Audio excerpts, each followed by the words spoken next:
Hello. How are you guys? Besides, We are back. yeah. I went on the trip to Grand Rapids, and yeah, I had a great time. Found got good whiskeys. And by the way, these are the ones that I bought through Jake, and this is the Penelope Havana. I got them both. Oh, Through Jake. These are both through Jake. This one is the mead cask, Dragon's Milk Origin 50th Dungeons and Dragons anniversary collection bottle. It's only 1,500 bottles, because you could only get them there. It also came with this little dragon spout pourer. I don't know if you can see it, but it is really quite cool. Hard to see. Yeah, here you go. There you go. That's the... Yeah, he's coming in to show you. There we go. There we go. Yeah, that's... There you go. Yeah. Look at the screen and figure out where to put my hand. Yeah. But yeah, it's so I'm gonna try and add that here to the spout, but oh shit. What'd you do? Yep. Got stuck in the thing. So the spout unspouted. Here we go. I've been there. Now I got it. But yeah. And then this is just an old fashioned of Penelope weeded, which is less rare than this. So, but it's also still new.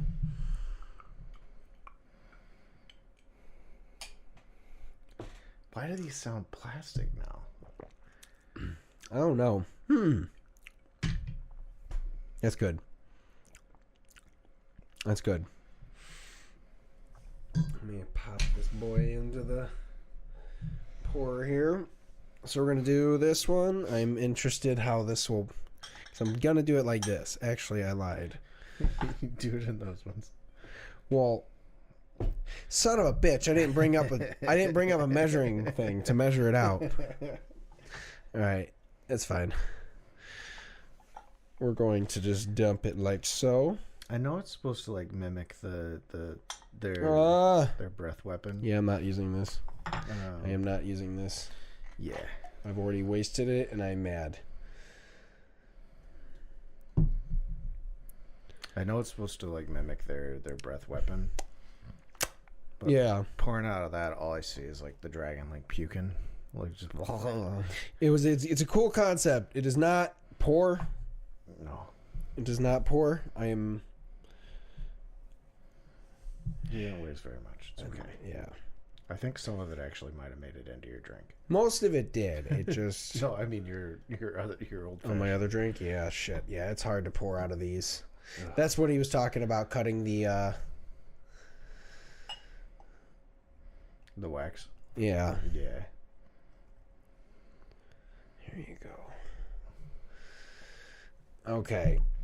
I'm going to have to definitely... Because he took a knife to it.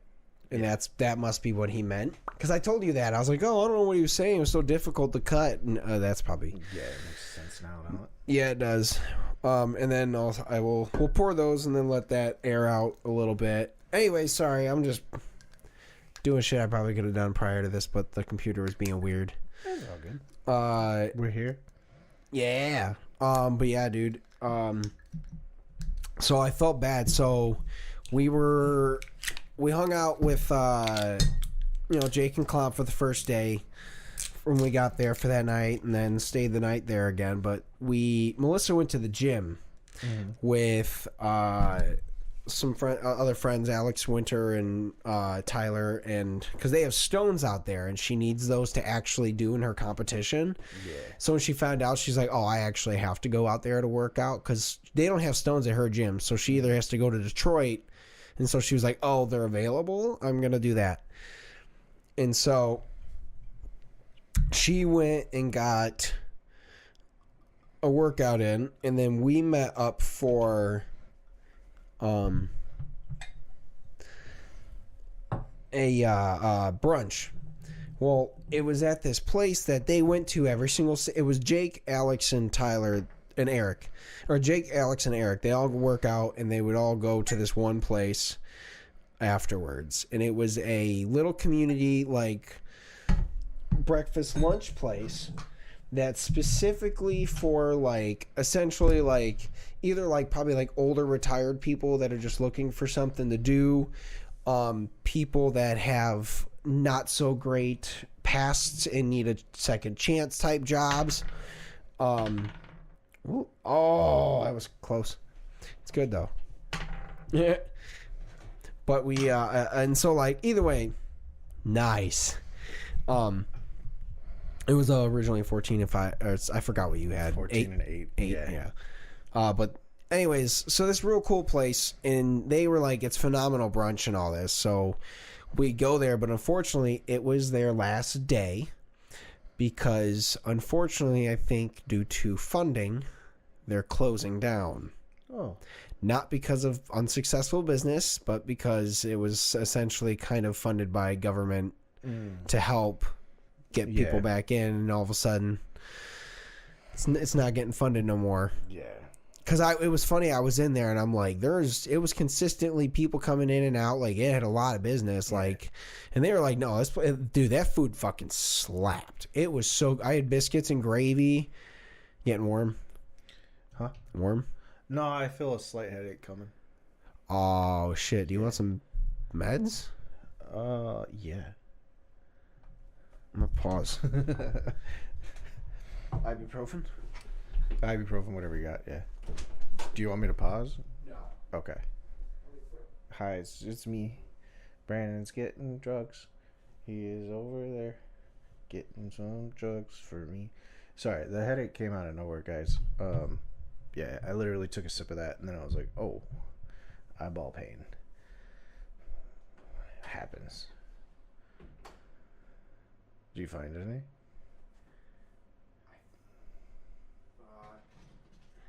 Did you break your door? Oh, I forgot you had a closet over there. I was like, why are you looking at your doorknob? The door.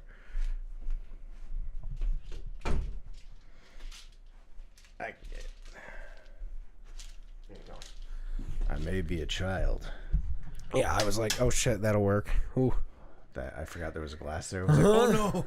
I'm gonna say I'll let you take some of those, and then we'll take a sip of these. Yeah. As I said to the camera, the headache came out of nowhere. Like you were telling your story, and like I could feel my eye just being like, ugh. Oh no, I'm sorry, bud. But no, so we did we went to this brunch place. Apparently they've had like the same waitress the whole time almost. Mm-hmm. And so they were like really sad. She was our waitress, and she was like, well, I'm glad, I was hoping you guys would come in and see you guys again. And she's essentially like, I'm kind of done waitressing. I'm going to do something different now that this is forcing me out of it. And so she was probably, a woman in her late 50s type deal. So, kind of, I assume was like, she has something else to do, but, and also like they almost didn't have biscuits and gravy. Like they were out. 'Cause obviously, they're last weekend, they're not stocking up on everything. So she was like, we had one plate left, and then they were like, you got to have them. 'Cause he was like, I have them every week. He's like, I had them every week. I'm good. You should try it before it's, obviously you can't. And I was like, bro, that shit was good. There was like onions. Obviously you couldn't have it, but like it was fucking. It's fried onions on top. I'm not a biscuit and gravy guy either. Oh man, yeah, it's my favorite food. I think I've told you the story. I don't know if I told. Yeah, you threw up or something. Yeah, I got alcohol poisoning my first time drinking. And then they took us to breakfast the next day, and I'm sitting there trying not to die, and they're eating biscuits and gravy, and I'm like, I don't like the way that looks or the way that sounds. Oh, yeah, unfortunately, it's total opposite for me. It is my favorite. It is. Believe me, I remember how it tasted. Yeah. I can't. Yeah, Melissa once, I think at one point she asked me, like, what is your favorite food? And I don't think I have an actual answer, but gun to my head, quiche. that was. It's not quiche. I know. It is. But that was like a fourth. Yeah, I'm trying to make you question things. Oh, no. So it was, gun to my head, it would be biscuits and gravy, then a mac and cheese, and then like lasagna, pizza, or pizza, Okay. lasagna, pizza, and I don't know, because I feel like those are just like which sauce flavor am I going for at the time, and then quiche. I'm gonna say something controversial. Yeah, Get the controversial post out. I can't put stuff on it. I have the black thing that is hidden behind my head is the Ramstein Till Lindemann water bottle I caught. Yeah, but I'm gonna say something controversial. Pizza's not even in my top 5. No, it's I love pizza, clearly. yes, And pizza is life. yeah, But pizza's it's a versatile food. It's not a favorite food. It's like I need to eat food, and it has carbs, it has vegetables, it has meat, it has grease. yes, And it tastes good. So I guess like for me, it is one of those like it is an arguable one to throw on my top 5 only because when you do have a very, very good pizza, it is one of those like, oh my God, like, yo. Because there's a lot of things that have that, but the simplicity and what a great pizza is, and also the amount I crave it. Yeah. It's hard to, but yeah. If we're going off of like an individual meal, a pizza is in my top 3. That's fair. But if we're going off of like consistent times I've had the meal, it's not even in the top 5. That's, I guess, fair. Yeah, that's fair. Yeah, because I like, to me, like the sausage gravy thing was like I'd never even had it until Bill came into our lives, my stepdad or dad, and he made it the first time, and I fucking basically lost everything. I was like, holy shit, like, yo, yeah, and because he makes a southern style because he's from like upper Michigan. So southern Michigan. Kind of, southern Michigan. Let's sip on the Penelope Havana. It's aged in rum and maple barrels.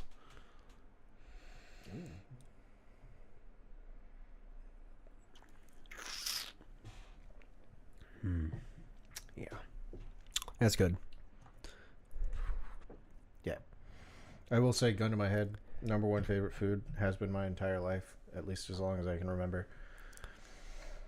It's just macaroni. Well, not macaroni noodles because it's the shell noodle. Yeah. But macaroni and tomato juice. That's it. That's fair. It's a comfort. Yep. Buttered noodles, cold tomato juice, hot nudes. Well, I feel like that's 100% like the nostalgia factor. Yeah, and it's just good. Well, it is one of those, like, it is a great simplicity because that's kind of in the same vein for me with quiche. Yeah. Because for me, it is also a huge nostalgia factor of me being like, I don't know, 7 or 8 years old and trying it because my mom made it once and I just couldn't not demolish a whole quiche. Like, my mom would yell at me for it. Yeah. Because I would eat them a quarter at a time as a 7-year-old. And she was like, that is not what you're supposed to do. And I'm like, Mom. I'll say number 2. Like, number 2. That's my number 1 on individual meals and all meals.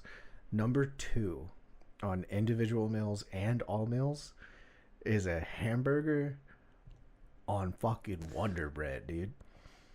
Not a bun. Yeah. You put it on that bread and you fucking smash it together and like the bread becomes part of the burger. It's just grease. It's a grease load. Yeah. So my favorite meals are struggle meals. That's fair.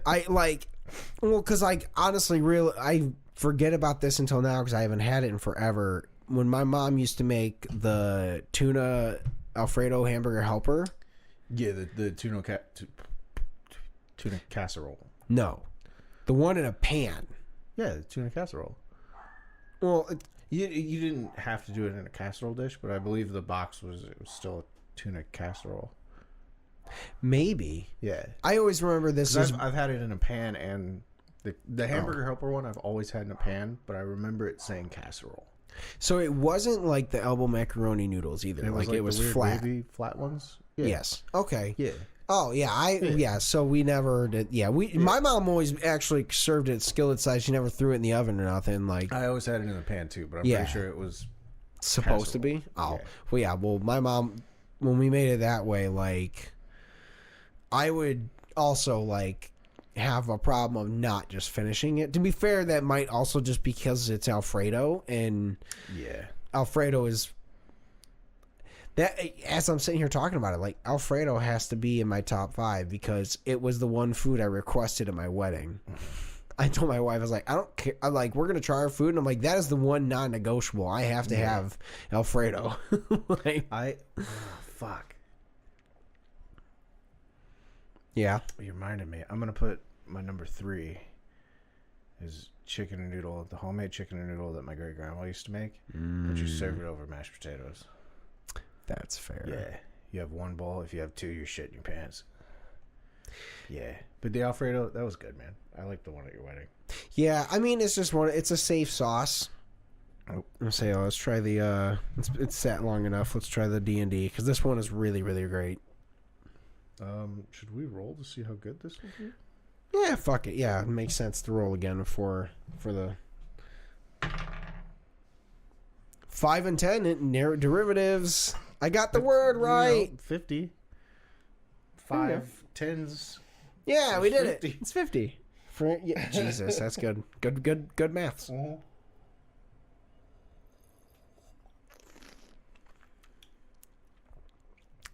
Yeah. Right? Something's interesting at the end there. It's the mead.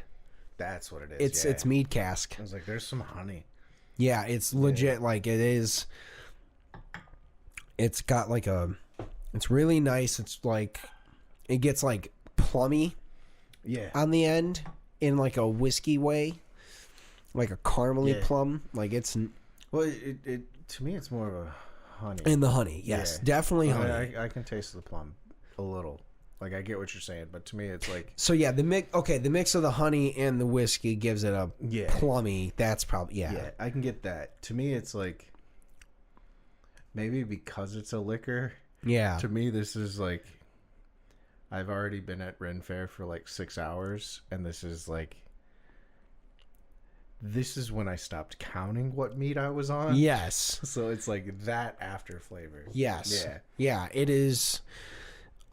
It's nice. It's subtle. It's good. Yeah, I was very, very happy with it when we got to try it at Jake's. I have a couple other ones we'll try throughout the time in individuals instead of 2 at a time, but this one was because D&D we can't not try that first because I forgot we were gonna give it a nickname that wasn't what we named it. I forgot though. Either way. Medusa. That was it. It was Medusa. I hate myself for coming up with that. I was so mad. What was wild is in my head, I like opened our text messages and started scrolling. I'm like, I know exactly where it is. No, as soon as you said that, I was like, oh my god, yeah. Yeah, because I remember you, like, I was real tired, and you were like, yeah, dude, we should call it Medusa. Or Medusa, and I was like, but it's Xanathar. I'm like, he already has a name, man. Oh, I was like, but that's our Xanathar. Yeah, Medusa. It's the worst joke, and it's the best. It's good, but no, we it was I was like, we have to try that, and then the Penelope, because I wanted to serve us the weeded, so we got 3 whiskeys out of the way. And honestly, it's I'm staying hotel tonight, so like I can crash out here a little bit. Yeah, you're good. Sober up. Hotel is like 5 minutes from work. It's a lot easier than before, where it was like hour drive. I gotta drive an hour home, and then I gotta eat some food. And then I gotta wake up in the morning and drive an hour back this way. Yeah. No, that makes it way easier. Also, like, because we got caught up and we don't have to be 2 a week, it's helpful too. Yeah, it is nice. Like, Mostly because I have more shit to talk about. Yeah, before when we were doing the week to week shit, it was difficult. Also, I've decided I'm not going to stick to the dumb bit of hiding the tattoos. Because we're going to be so ahead that by the time you see this episode, I'll probably have another. You're not wrong. It's 3 weeks from now, so yeah. Yeah, 3 weeks. Yeah, I'm trying to do one a month. Right now, I only have the sleeve planned out, but then I have some other tattoo artist friends where I'm working on the sleeve first, but then you just got your position, like my buddy Sunshine. I'm gonna go to her and just be like, fucking do something random. There you go. Then I got another buddy who just got a position in Ohio. Nice. I'm gonna go to them and same thing, do whatever you want. And then my buddies in Toledo, the tattoo artists they used to go to, I started following him on Instagram, and he saw some of my stuff and was like, "Oh, I'd love to do that." And I was like, "Nope, Xander's the only one who does my stuff, but yeah, do whatever else you want." Yeah. Wait, I'm in this because you got that, and then I was talking to JJ about that neon thing. Yeah. Like, it really got me being like, all right, like, I want to finish this up, but part of me is like, it's hard to set aside the money for it. Yeah. I'm trying to do a lot of things, so I'm like, yeah, I want to. So I think I might start slowly setting it aside and aiming for like towards the end of the year, early next year, because it's gonna be like I want to finish my sleeve. Yeah. And fill in the wizard. I don't know, I'll probably put his hat in here or some shit and fill it out, but like, yeah, get this done. Because after that, like, I don't have any. The only other tattoo I want, and I kind of decided it actually earlier today, I do think I am going to get a Coheed and Cambria keywork. Okay. Because I've seen them 8 times. I will be at 9 times when I see them later in like a couple months. And I didn't realize, I was like, that does deserve a fucking tattoo. Yeah, I would say so. Yeah. Like, and I don't, because it's one of those bands where like I listen to them in these massive chunks, and like, life happens, whatever. And then like they just released a new album last week. Yeah. And it fucking slaps. And then also it makes, it's a lot, a lot of the stuff is like, it references like old albums, like, 2 albums ago, sorry, technically 3. So there's 2 in between. And, the whole, it's all story based. Well, the part of the story is like, it was the Ascension and Descension albums where it's about a scientist guy named Sirius who goes into the universe to try and figure out space stuff and what's going on, and his ship breaks down, and he finds out like the universe, like the energy that holds the planets together in the triangle shape that is that keywork, is souls of people that were like essentially wronged or whatever. And so he ends up getting possessed by like multiple souls, and some of these songs are him living out their lives and how they were wronged in all this. Yeah, that one's interesting. Yeah, it's not bad. But it's so like, then there was 2 albums in between where there's no reference to that guy at all.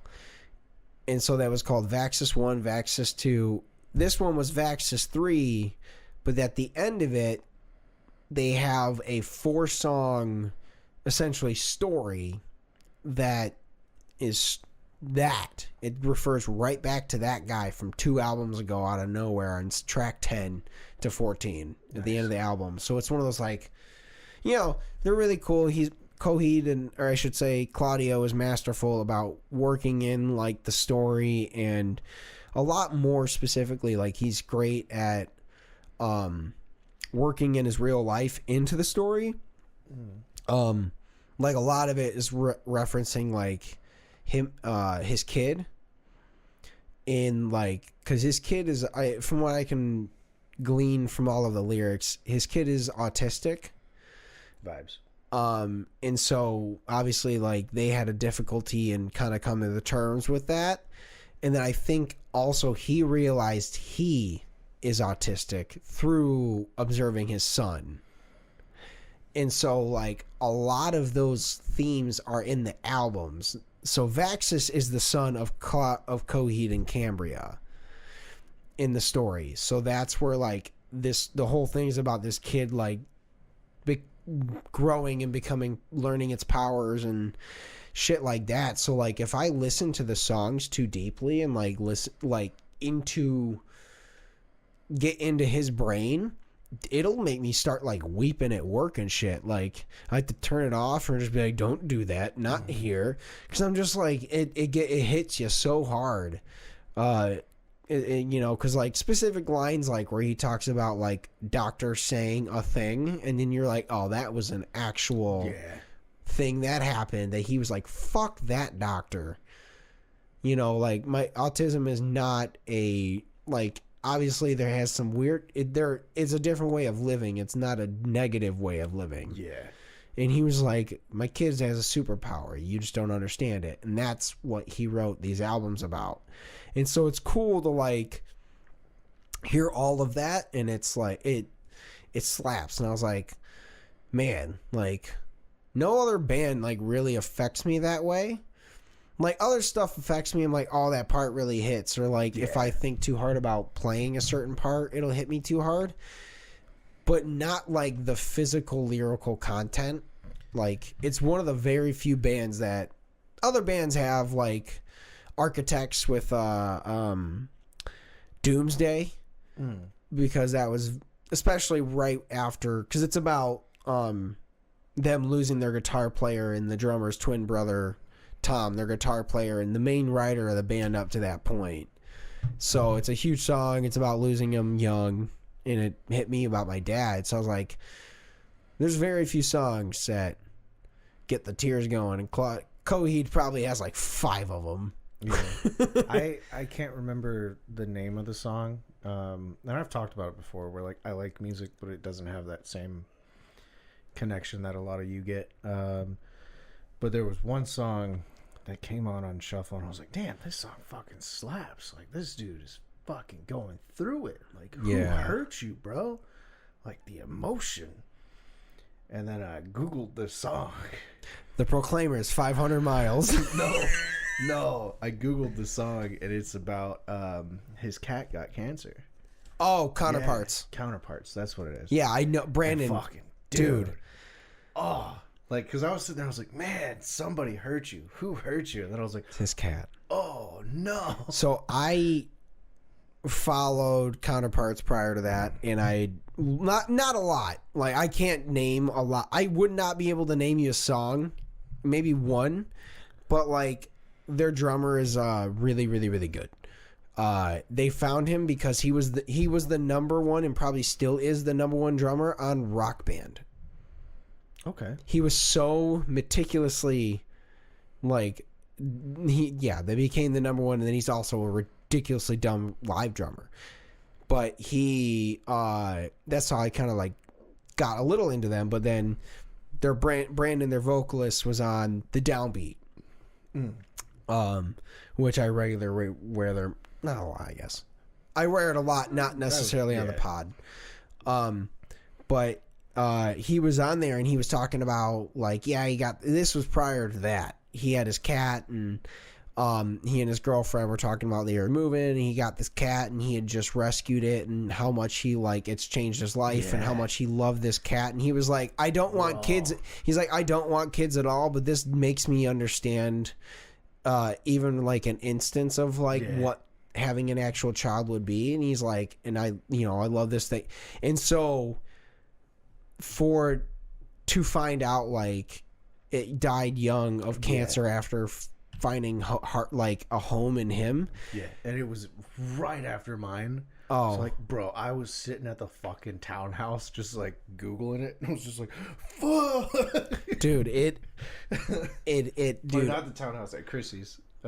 Zed moved, but fuck, man, I Yeah. was fucking losing it, man. Yeah. I saw that interview and everything. I was like, bro, I fucking get it. He is like, because one, they are a great band. Yeah. Like, so that drummer is really, really robotic in a way of like how powerful he is. Also, so like one of the stories was, I was listening to the guy who produced their album talk about him coming in the first time, or no, it was Brandon talking about going in the first time, and he was like, it was funny because they were like, he sat down, he was kind of like fucking around on the drum kit, and while he's doing that, like the sound engineer is getting his levels so he can get ready to record him or whatever. And then they're like, all right, you ready? And he goes, yeah. And then he starts playing and everything is twice as loud as he was already just doing. And he was like, yo, hold on. I thought you were already playing at the power you were going to. And he's like, he's hitting this shit like a rocket. And he was like, hold on. So then he had to legitimately tell him like, hey, because he was still new to this kind of deal. I think he, like, if I remember correctly, and I might be wrong, like he learned, got into playing drums through playing Rock Band. That's dope, though. So he had like obviously some crazy talent there that just didn't know about it, and then boom. So now he became a drummer in Counterparts, and so he's doing live recording. And yeah, just fucking. He was like, all right, hold on, I got to redo every single level because I thought you were already doing the thing. Yeah. And he wasn't. And I'm like, okay, so they're a great band. He also has another band called End. That's, I think, a more, from what I remember, like a heavier style project. Not so punky fast as Counterparts can be in ways. Okay. So probably more up your alley, I'd say. Yeah, probably. Yeah. Dude, I've been getting into some metal. Yeah. But it's, how would I fucking phrase it?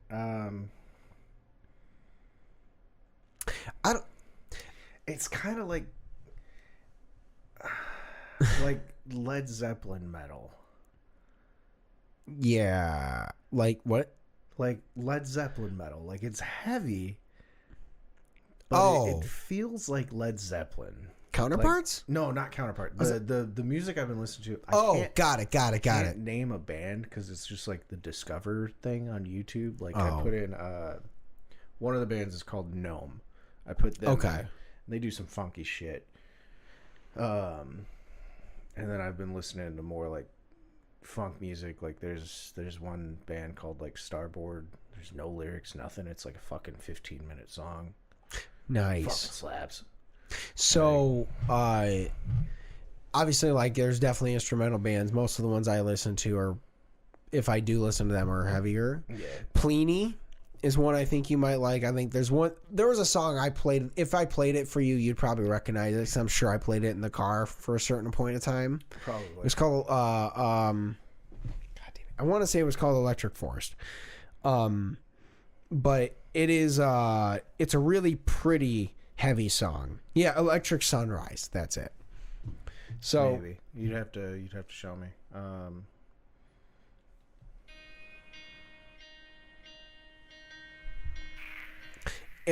I play more of it, but YouTube would take it down. But it gets not if we vocalize it, dude. No, it gets really pretty and like kind of heavy in a way, but it's not super just chuggy. It becomes more like heavy in a like vibe, as opposed to like actual like there's chugs, but not many. Yeah, I'd probably like some stuff like that then. Yeah. I wouldn't, but that song specifically, like, Andy McKee, acoustic guitar player, he is phenomenal. Like he's one of those guys where he slaps and like bends the neck to make notes. Gotcha. Crazy good. Like one of the songs called "The Reason" and Hooba Stank. Close. Sorry. Yeah, I mean, to be fair, you're not wrong. But he has some really great hits, like as far as I'm concerned. Obviously, no one really knows who he is, but it's crazy good. I like that though too, man. Yeah. I mean, it feels kind of. There's that meaty. It feels kind of douchey to say. I like the fact that we were part of the local music scene, because it was like we saw some bands before they got big for sure. Like, Yeah. fucking a dude from Icy Stars owes me $20. Like, but it feels douchey being like that. But the fact that we got to see them like fucking small venues like MySpace Cafe. Yeah. Well, like for me, like in that same vein of like, one, I went to middle school with Devin before he even joined the band. Like, I think I've talked about that on here. I don't know if you talked about it on here. Well, the fact, if I have you can have a little more, yeah. So the fact that, so I was in 6th grade with Devin before he even joined IC Stars, and when he joined as their guitar player, not their vocalist. Because it was in 6th grade, he brought his guitar for talent show in this class and was like, I want to join my brother's band, IC Stars, blah, blah, blah. I mean, he's probably 13 at the time. It was 6th grade, right? Yeah, that sounds about right.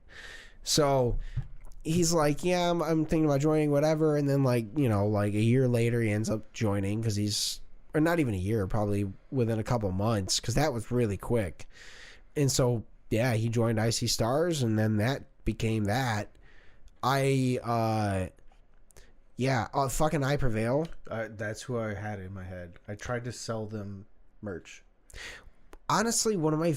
so there's two fun things about that one. Is one, Mitch was almost their original guitar player. One of the guitar players. They asked him, but he was still in Forsyth Falls at the time. Or no, he was in Scapegoat. Yeah. Sorry, he was in Scapegoat. And so he was like, you know, we're still doing stuff. Like, obviously, like, he's still good friends with all those dudes or his bandmates. He's still in the band, but, like, he turned him down to stay in Scapegoat, but he would have been in I Prevail. Yeah. But the other part is, Eric, I remember Eric not from I Prevail, but I remember him from a band called Humanity is Dying, or Humanities, or something like that, is Dying, and it was like a manatee was the way it was spelled. I think I remember that vaguely. Yeah. So it was like that. No, that's a lie. A Righteous Downfall. It might have been A Righteous Downfall. But it was his band with the drummer, with Bean, who became the drummer in Boys of Fall locally. But, like, yeah, so, like, I always remember, like, hanging out and seeing him play live and all that stuff. And then all of a sudden, I Prevail blew up. And I was like, fuck yeah, good for you, dude. You did it. Yeah. Like, dude, I was literally, like, I was at Drill. I was at Drill when they blew up. And, like, everyone was like, oh, have you heard this metal band from Michigan did a Taylor Swift cover? And I'm like, huh, what band? And I looked and was like, is that Eric? I'm like, holy shit, I know that guy. Yeah, he's from my local music, like, he's specific, local, like local, like my actual local music scene. Like, I tried to sell him merch. I may have accidentally tried to hit on his ex-girlfriend. Sorry. Yeah. He's good now. He's good now. But yeah. Yeah, like, all my army buddies were just like, what? They're from here? I was like, yeah. Like, I've been telling you guys to come to shows. Like, you could have probably met him before this happened. But you didn't go. I was like, I told you. Like, fucking, there's so many people, man. Like, I sold merch for We Came as Romans. Oh, yeah, that part. I forgot about that. I was remembering that. Like, I started getting a bit of the vibe of, like, I miss playing again. I miss selling merch, man. I just, like, I miss playing shows. Like, I just want to do the things. That's the fun part, is I don't want to do the selling the tickets. I don't want to... I like writing the music, and I like playing the shows. I don't feel like having to fucking sell shit, or also driving. Mostly paying for all the things is hard. But, like, there's part of me that's like, I'd be interested in trying to do, like, a project for nothing once I have an electric drum kit. Dude, internet band. And that's what I want to do is, like, I might just like fuck around with a friend once I get a drum kit and be like, all right, hey, really, it's gonna be hey Jake. Yeah, I want to hit him up. I need to this year because Bartier. I want to do a couple dumb covers, for sure. Definitely need to do Snow Patrol. Yeah, but Kermit Patrol. Yes, you do. Yeah, I'm thinking like. Well, honestly, I want to do the thing where I said before, where I kind of like I come up with a couple different like ideas in my head, and I'll sit down on my drum kit and just like either I'll lay them down that way or I'll just practice them there, and then go to his place and record them at his house and be like, all right, you write whatever the fuck you think goes to these drums, and that's the project. Is I'm just gonna lay some tracks down. And you come up with whatever you think works best. Yeah. You know? And I'll try my best to not make them just so, like, obviously, like, schizophrenic or whatever. I'll try and make them a song phrasing or format. Yeah. But, like, I think that'd be a fun way to do it. Just be like, all right, I kind of want to, like, I don't know, like, even if he's just like, all right, here's, like, the first idea. But it's just that's how it starts is like here's the thing and then he just whatever. I don't know. Could be cool. I wanted to do an internet band with my buddy Skylar. Back when I thought I could sing. I don't know if I can. He was gonna do screams. I was gonna do sings, and then we were like, we gotta find a drummer and everything else. Yeah, that's again that's the hard part. It's like I've always wanted to do a project with Jake. And now that he's doing, it doesn't matter. Now that he's doing his band again, kind of.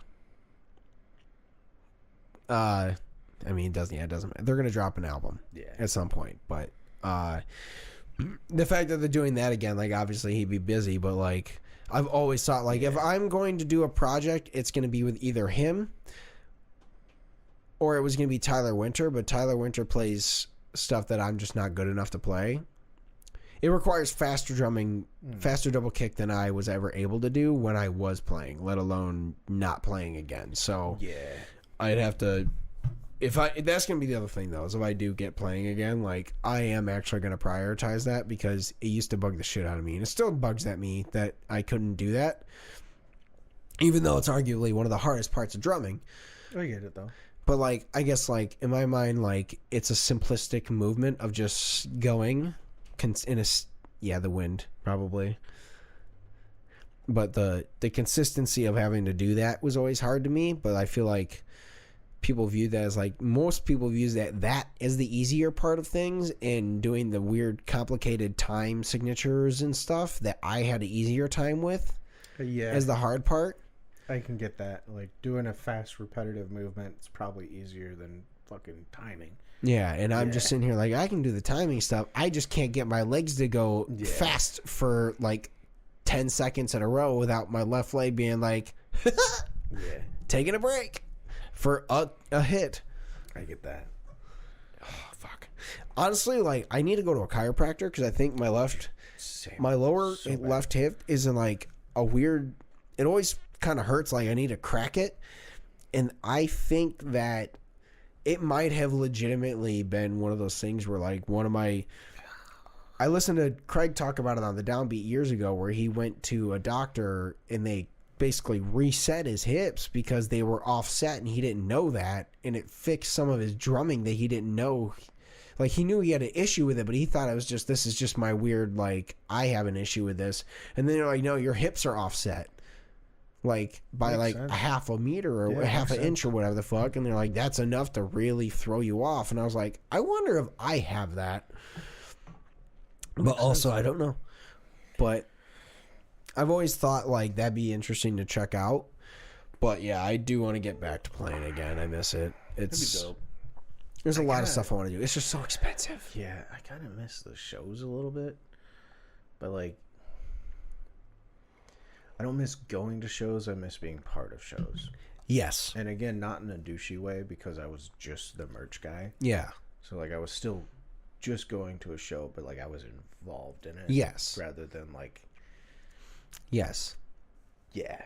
No, there's a total difference being like, all right, I'm actually involved in this kind of thing. I can kind of go to the areas where I can hide away from everyone that's around. Like, that is... If you get too overstimulated, it can be like, hey, Melissa, can you watch the table real fast? I'm going to go over there to the fucking green room area or, like, behind that curtain. Yeah, you know? like something. Like, and that is, like, one of those nice parts about it. It's like, all right, you can kind of just be in there. And also, I miss the connection of not even necessarily like that feeling of like really hitting apart in like with the crowd. Yeah. Cause like the one thing I will take pride in with our old stuff is like the music wasn't great.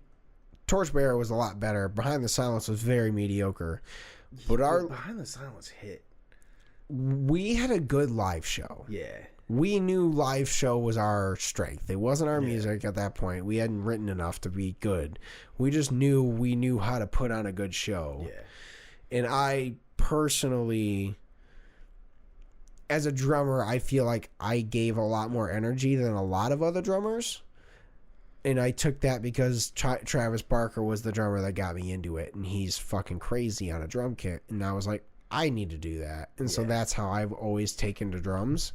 So, like, I always thought that's kind of what set us apart. It was always our live show. It was never the music, because the music was terrible.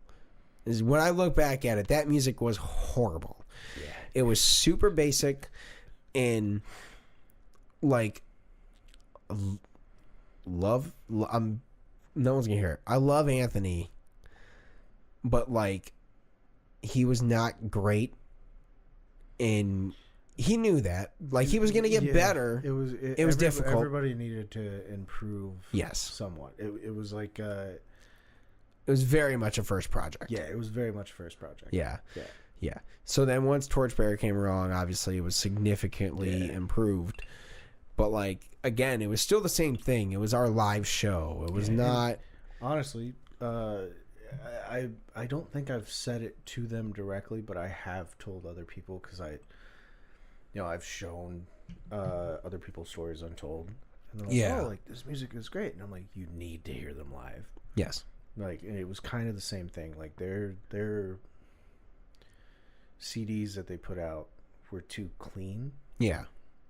Like, but their live shows, like, you could feel all that shit. No, the live performance aspect of them and the fact,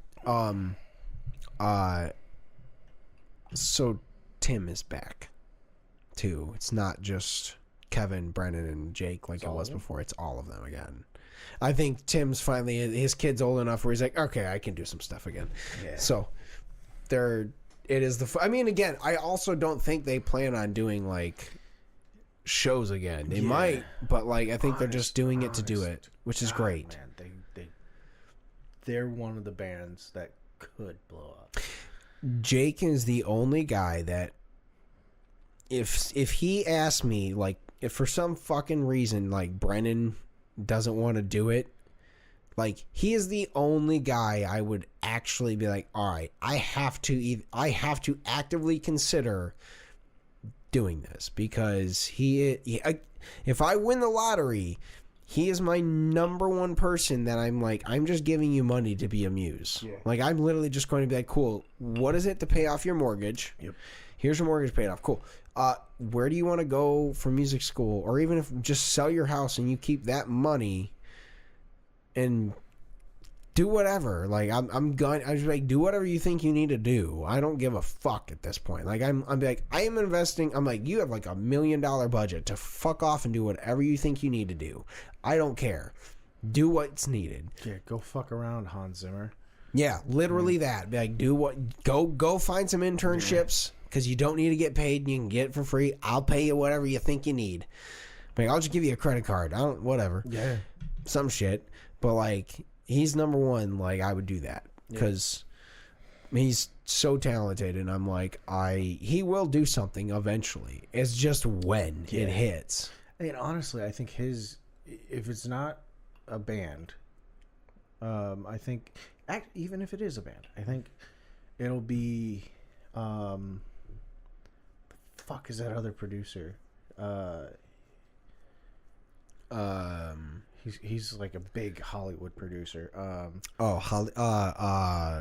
Rick Rubin.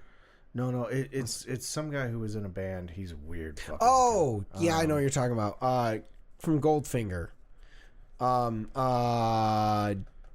Fieldy. Maybe. I can't remember the name, but it would be something like that where, like, you know, we'd be watching a fucking movie and then it'd be like, fucking composer Jake. No last name, just Jake. Like, I feel like that's what we would see, where it's like he's still kind of like he's famous in the industry kind of vibes, you know? That's what I would see. Yeah. Sorry, John Feldman. Feldman sounds right. Yeah. So Feldman is the guy who also discovered the Used. He found them in a club and produced them, I think, is the idea. Or whatever. He found their tape or they sent it to him and he plucked them out. Feldman sounds right. Because I was thinking Ron Perlman, and I know it's not Ron Perlman. It's not Ron Perlman. But it's Hellboy. Yeah.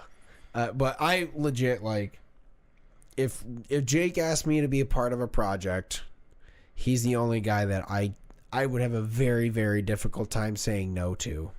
I would get more hours at work. I would do that for you. It'd be like, Brandon, I am your sugar daddy right now. Go.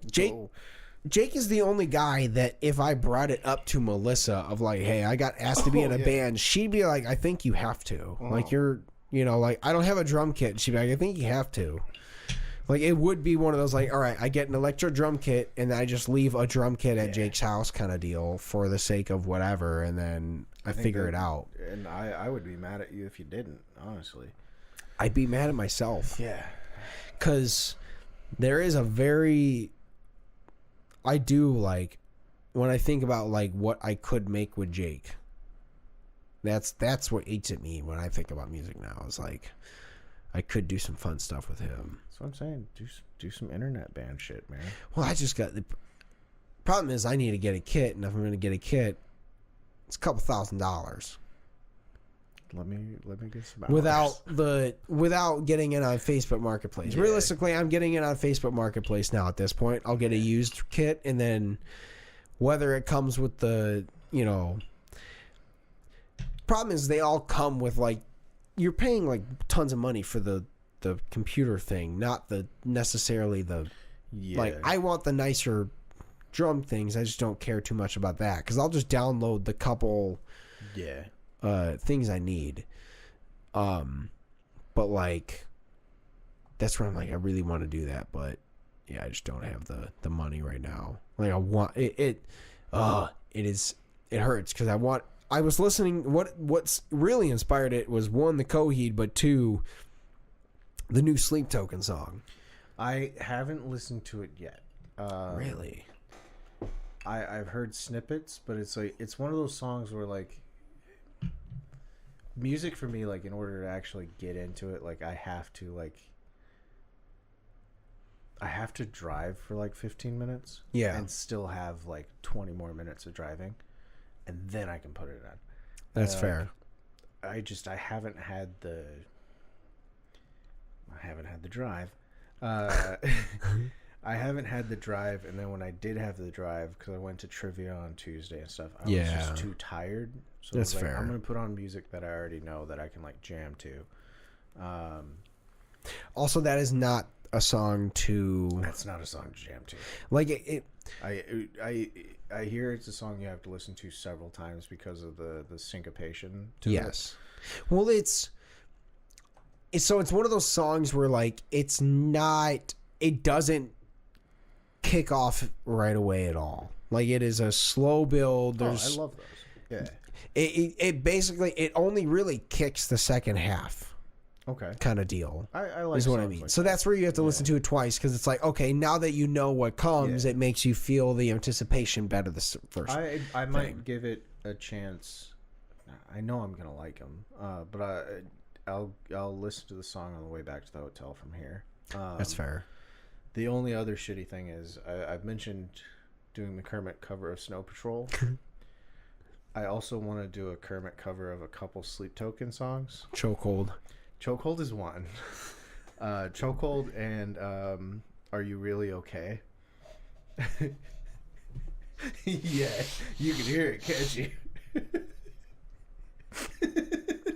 Oh God, that'd be fun. I really want to do those, especially because my a friend of mine that I play D&D with, he's been trying to get into Sleep Token. Yeah, He's like, I can tell it's good. I just don't like the guy's voice.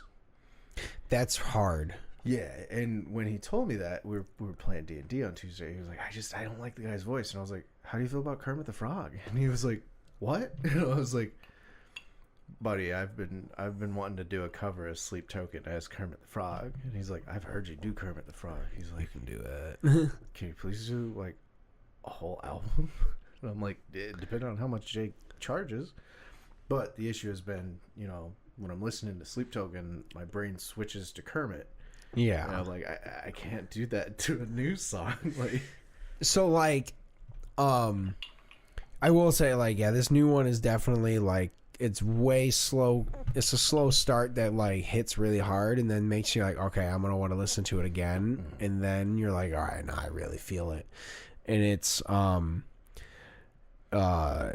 yeah, I would say like definitely worth giving a double. It has to be a double listen to, and it's a longer. It's not long, but it's a longer song. I want to say I think it's 5 minutes.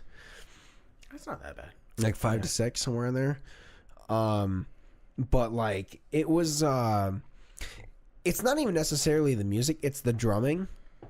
So he's a gospel drummer. Yeah. The guy who did it, so I listened to, he did an interview, and one of the only interviews he's ever done with Drumeo, where he was on his drum kit and it was all about the drums and stuff. So he was talking about a lot of his like influences and stuff, and he was like, he gets a lot of like obviously rock, but like gospel and jazz drum chops. And I think he was a studio drummer prior to this, so he's also got that crazy like syncopation timing. And so when you listen to it, and he's doing a lot of those tiny little flares and It throws you. Yeah. Well, it's peppering stuff in the background that people aren't hearing too much, but like as a drummer, it's all I hear. So I'm just like, oh, like he's just peppering shit like all over, and all these little ghost notes and little it was funny, I was trying to explain it to Jake because we were talking about, there's a section in it where his drums, he's kind of between a ride and a hi-hat, but I was trying to tell him I think what he's doing is a paradiddle, and then I realized he doesn't. Paradiddle.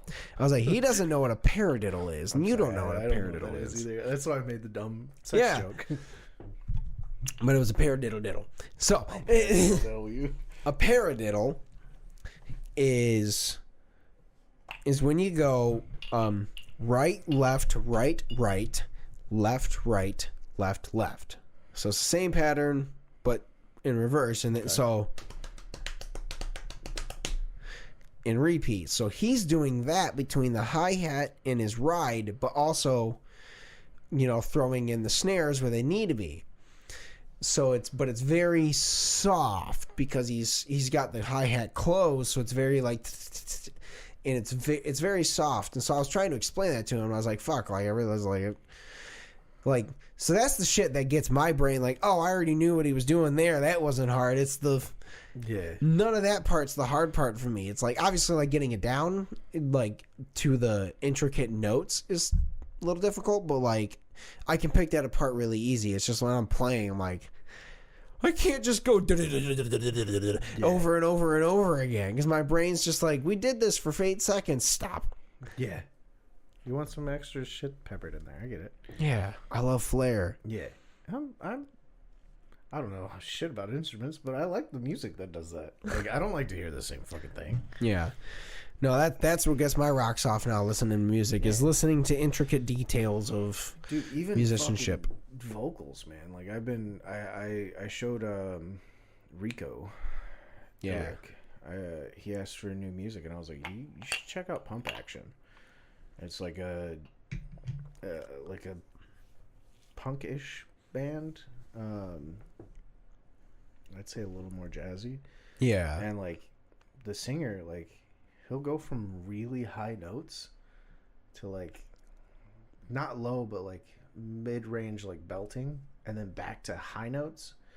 Yeah. That fucking I love that shit. Yeah. Like I don't know how he does it. Like he's Yeah. like fucking really high up and then just hello like whoop.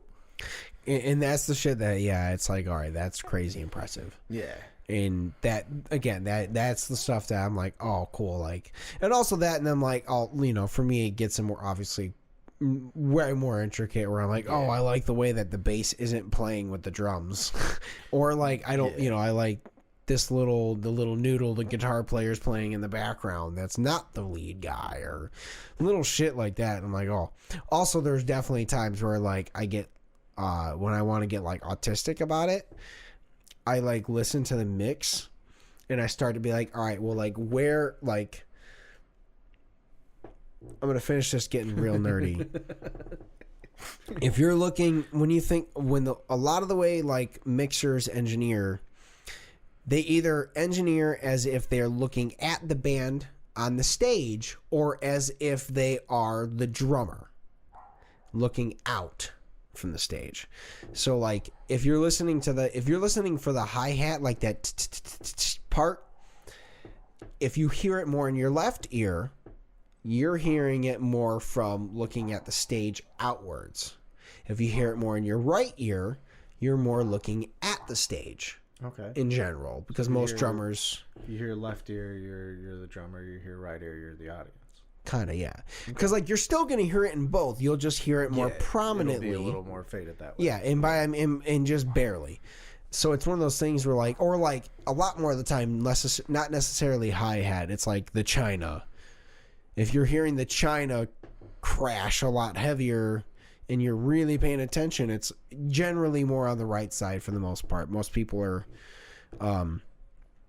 left side, because most people are more drummer looking in, or looking at the stage, I should say. But like, I get into the point where like, so what that is like they will pan things, and if you look at like a sound wave as if it's something coming at you, like if you think about it that way, as like it's a what we used to use to like draw in math, graph paper, the little piece, the plastic piece that like it was just a circle, the 180, the flat 180 thing. You know what I'm talking about? Yeah. I know what you're talking about. Yes. So if you know what I'm talking about, I haven't used one of those in years because I have radius gauges now, but I know what you're talking about. Yes. Yeah. So essentially like that. Like if you think about it like that, a lot of them will like, you can't send every single sound all the way straight because then it becomes a giant jumble. Mm. What you have to do is they will pan things just barely, like, you know, if they, especially like, so they'll pan like the rhythm guitar, like, you know, is slightly to the right, and then the lead guitar slightly to the left. Mm-hmm. And then the bass player is like, you know, in a weird spot in between those two, and then the drums super pan in different directions because it's really omnidirectional, and then the vocals are generally straight in the middle. So it kind of becomes this whole thing of like they are filling the whole space of the whole wave that is coming at you. Mm-hmm. And so I start to listen to the music in a way of like, all right, where in that wave have they put the mix? Like, is the bass going more like in the right spot, or is it going in the left? And then also like, are they lining up the bass player with the rhythm player, or are they having him more on the mix with the lead player? Because like it can feel the way it hits you differently. Like if you, because in my opinion, if you play the bass player with the lead, that's where you get like a lot of oomph and kick in that feel. But if you get it in the lead, like it can really, it's more of like a even keeled thing, and then like can really accent some of those like super leady parts. So if it's like a shreddery type song, I feel like that's in my mind where that goes. Okay. But see, I don't get that in depth. Oh, yeah. Also, I don't know much about instruments. Yeah. Vocals, everybody fucking sings. Not everybody's good at it. Yeah. But everybody fucking sings. And like I've recorded a few things, so I know like, you know, you have layers and shit that you add. But what I look for is, did they copy and paste? Yeah. Like, because I want to know, like, I listen for like the layering. Yeah. To see if like, oh, did they do 2 takes? Did they do 3 takes? Did they do 1 take and copy it 3 times? And then there's other parts where like I know there's people that can sing like consistently the exact same pitch, the exact same cadence, the exact same everything, and that's impressive. Yeah. Probably not that common. So there's certain songs where I'm like, you did like a little fucking pitch change thing, and then you hit a woo right after, and then went into the song. You did that twice. The spacing between the pitch change and the woo is the exact same. The volume is the exact same. I'm pretty sure you copied that one you did at the beginning and just pasted it at the end. Like, honestly, 90% of the time that is what happens. I'm positive it is, but it throws me for such a loop. Yeah. I'm like, I know I would probably do the same shit, but like, I don't know. Yeah. Get rid of the woo.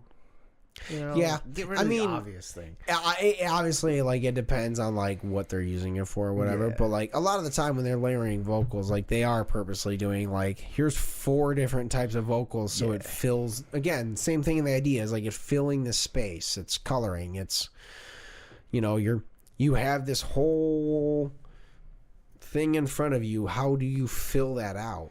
Yeah. And then I've been getting into like watching a bunch of people that they're like the songwriters. Yeah. You know, like the fucking Benny Blanco and shit like that. Yeah. Like, I've been watching some shit about them, and like there's a Justin Bieber song, I think it's Sorry, where the original song was for like Ed Sheeran, I believe. And they recorded like with Ed Sheeran, but then they gave it, like Justin Bieber wound up getting it, but they liked Ed Sheeran's vocals, so they used him as part of the layering and the background. Oh, so wow. You can hear like a little bit of Ed Sheeran. That's hilarious. And it's like, you know, it's the layering, so it's supposed to be like, you know, Justin Bieber 4 times. Yeah. But one of those 4 times is Ed Sheeran, so you're like, huh? Like, dude, what the fuck? Yeah. Yeah, I didn't know that. That's funny. And like, dude, fucking,